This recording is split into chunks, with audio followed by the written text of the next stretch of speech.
Hi, this is Jaya. In this video, we shall see the summary of The Yellow Wallpaper, a short story by Charlotte Perkins Gilman. This is actually an autobiographical account of Charlotte Perkins Gilman, and it is only a slightly exaggerated account of her personal experiences. Here, the main character is the narrator who tells the whole story, and she has come with her husband who is a doctor. His name is John, because they have rented a mansion for the summer, and the main reason for that is she is suffering from a particular hysterical tendency. So they have brought her here, but the narrator feels that she is not sick and she is normal. But her husband tells her that she is suffering from neurasthenia, and the treatment for this disease is complete rest. If she takes good rest, she will recover. And so they make her to take full rest in a bed, and they make her to stay in a room which was formerly a nursery. And they stop her from doing any work, even writing. And this room is a very spacious room and with lot of sunlight. And one particular thing about this room is it is pasted with yellow wallpaper. And this yellow wallpaper is stripped in one or two places. And when the narrator looks at these strips, she feels that there's a particular pattern in that wallpaper. And she starts hating the wallpaper, but her husband refuses to change her room when she tells him we'll go to another room. And he says that this nursery is the best room for her recovery. And after 2 weeks, what happens is her condition becomes worse.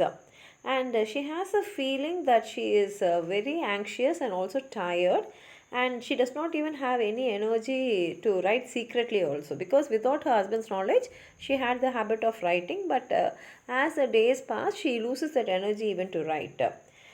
Luckily for her husband really takes a lot of care about her, and they have a nanny named Mary who takes care of the baby, and her husband John's sister Jenny is a perfect housekeeper. So everything in the house is smoothly running. Only thing is she has to take good rest.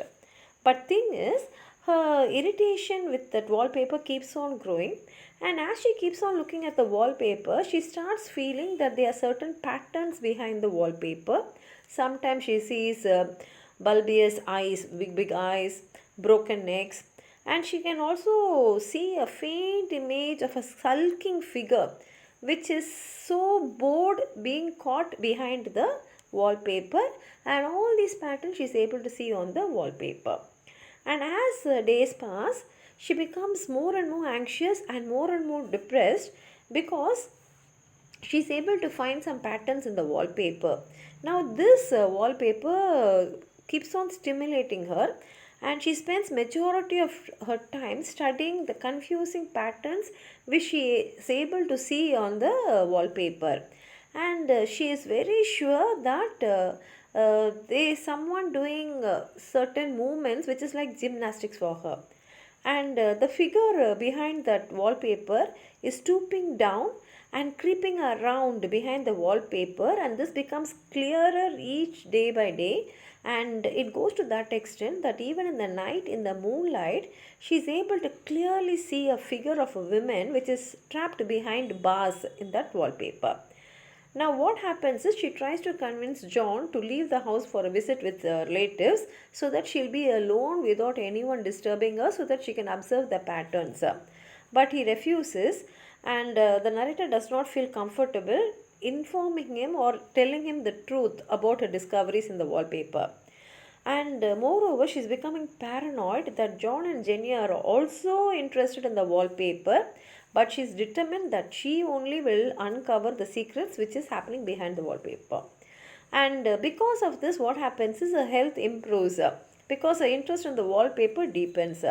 And she also suspects that Jenny and John are also observing her behavior, but her only concern is that they become obstacles to her and the wallpaper.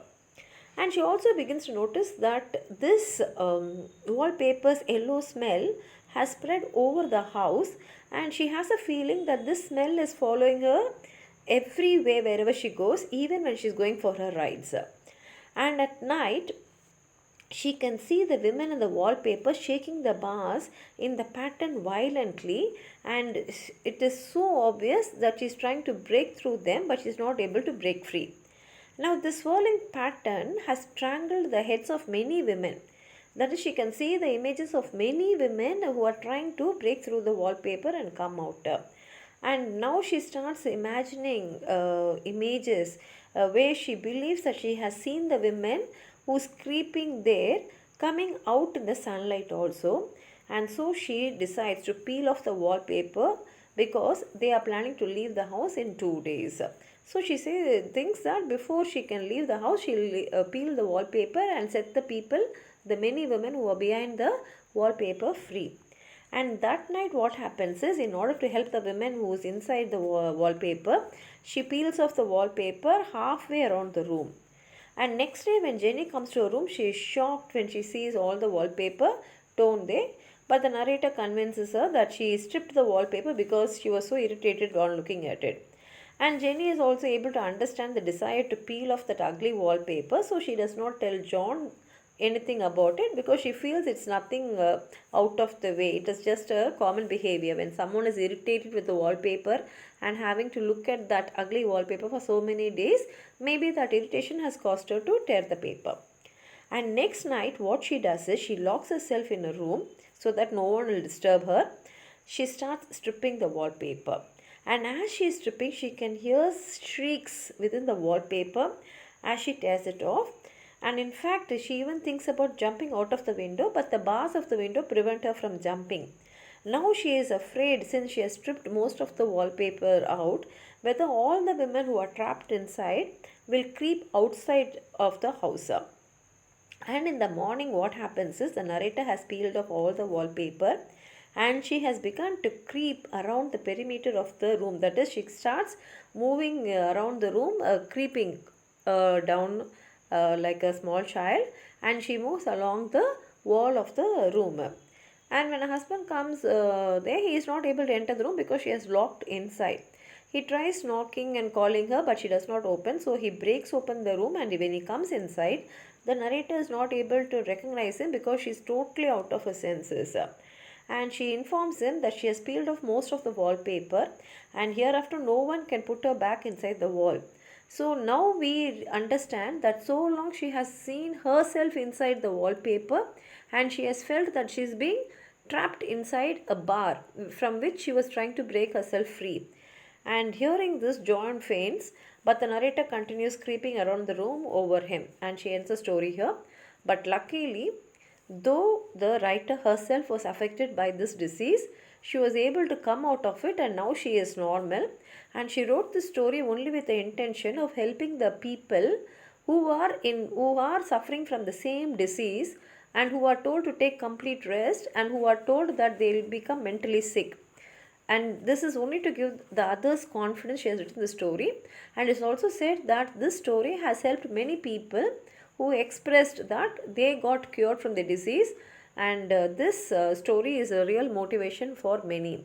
If you have anything more to add on to what I've said, please write it in the comment box, like the video, share with your friends, and if you have not subscribed my channel, please subscribe. Thank you.